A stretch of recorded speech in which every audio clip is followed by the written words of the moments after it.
अध्यक्ष महोदय, मानव संसाधन विकास मंत्रालय की मांगों के संबंध में बोलने के लिए मैं खड़ा हुआ हूँ।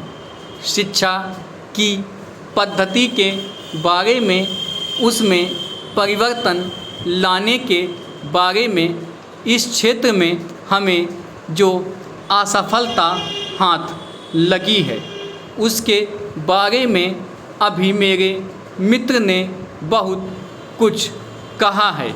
दुर्भाग्य की बात यह है कि देश में सभी लोग यह मानते हैं कि शिक्षा में प्रगति नहीं हुई है। शिक्षा पद्धति में आमूलचूल परिवर्तन नहीं हुए हैं, लेकिन फिर भी इस दिशा में कुछ किया नहीं जाता है।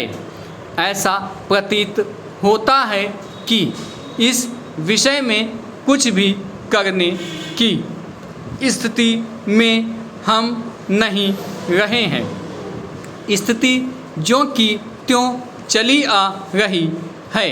इतना होने पर भी शिक्षा की मद पर होने वाला जो खर्च है और जो उसके लिए धनराशि आवंटित की गई है वह भी बहुत थोड़ी है। लेकिन उस पर ना जाकर मैं आपका ध्यान इस ओर दिलाना चाहता हूँ कि मर्ज बढ़ता ही गया। जो दवा की वाली कहावत ही आज चरितार्थ हो रही है। जितने ज़्यादा आयोग और समितियां बैठीं और जितनी ज़्यादा शिक्षा पद्धति के बारे में छानबीन की गई, उतनी ही ज़्यादा बीमारी बढ़ती गई। बीमारी का इलाज ना होकर और भी खराबियां पैदा होती गईं। अभी मेरे मित्र ने माननीय मंत्री का ध्यान एक रिपोर्ट की तरफ दिलाया था। इस तरह की बहुत सी रिपोर्ट हैं। अभी सदस्य महोदय भी एक रिपोर्ट का जिक्र कर रहे थे।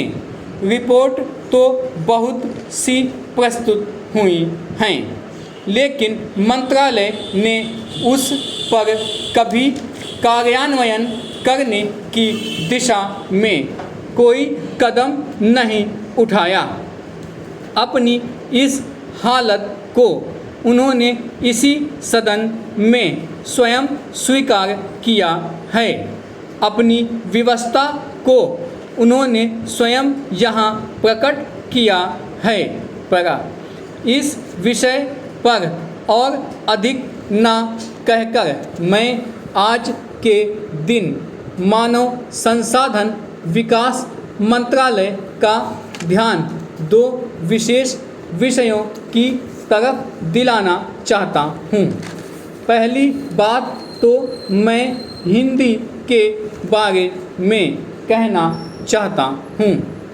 मंत्रालय का काम हिंदी का प्रसार और प्रचार करना है। हिंदी हमारे देश की राष्ट्रभाषा है। संविधान ने उसको राष्ट्रभाषा का स्थान दिया है, लेकिन हिंदी को वह स्थान अभी तक भी ठीक से प्राप्त नहीं हुआ है। इसके कई कारण हो सकते हैं। एक कारण हिंदी प्रेमियों का अधिक उत्साह हो सकता है। दूसरा, दलगत राजनीति से प्रभावित होकर राजनेताओं का भाषा के बारे में अपनाया गया दृष्टिकोण हो सकता है।